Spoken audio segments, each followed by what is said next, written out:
என் பேர் ஆசிக் அகமது. நான் உக்கடம் பகுதியில் வசிக்கிறேன். தேர்தல் களம் இப்போ ரொம்ப சூடு பிடிச்சிட்டு வருகிறது. பொதுவாக பார்த்தீங்கன்னா, கோயம்புத்தூரில் 10 தொகுதியுமே போன முறை அதிமுக வென்றது. ஆனால் இந்த முறை வந்து களம் அப்படி மாறி இருக்கிறது. என்னன்னு கேட்டிங்கன்னா, ஸ்டார் கேண்டிடேட் அதாவது செந்தில் பாலாஜி முன்னாள் அமைச்சரை வந்து இங்கே கோவை தெற்கு சட்டமன்ற தொகுதியில் வந்து போட்டியிட வாய்ப்பு கொடுத்துருக்குறாங்க. இது மக்கள் எப்படி பார்க்குறாங்கன்னா, அதாவது கோவையில் 10 எம்எல்ஏவும் அதிமுக இருந்தாங்க போன முறை. ஆனால் எந்த ஒரு நல்ல பணிகளும் இங்கே நடைபெறுத்தலை. ஏன்னு கேட்டிங்கன்னா, ஒரு அமைச்சனுடைய அந்தஸ்துக்கு யாருமே இங்கே இல்லாதனால நிறைய பணிகள் வந்து சுணக்கமாக தான் இருந்தது.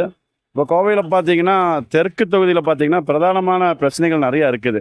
அதாவது சிஎம்சி காலனி உக்கடம் பகுதியில் பார்த்தீங்கன்னா 5500 வீடுகள் அங்கே இடிக்கப்பட்டு உக்கடம் பாலம் கட்டுவதற்காக இடிக்கப்பட்டாங்க.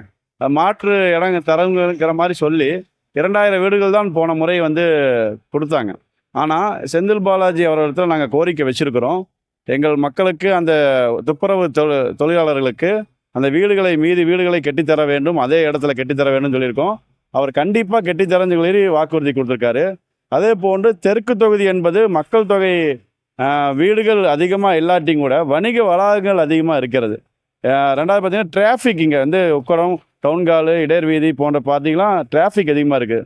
அதுக்கு முன்னாடி நேற்று தேர்தல் பிரச்சாரத்தில் பார்த்தீங்கன்னா மல்டிமீடியா அதாவது பெரிய லெவலில் car parking, two wheeler parking வசதி வந்து செய்து தரப்படும் சொல்லியிருக்காங்க.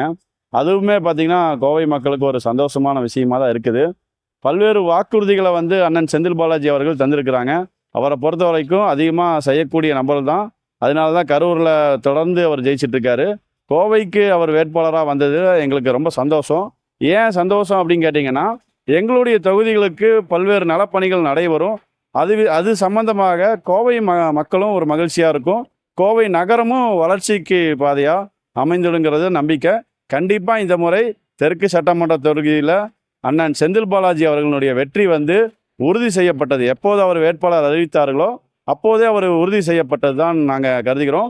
பொதுமக்களும் ரொம்ப ஆர்வமாக அவர் ஜெயிக்கணுங்கிற எதிர்பார்ப்பில் இருக்கிறாங்க.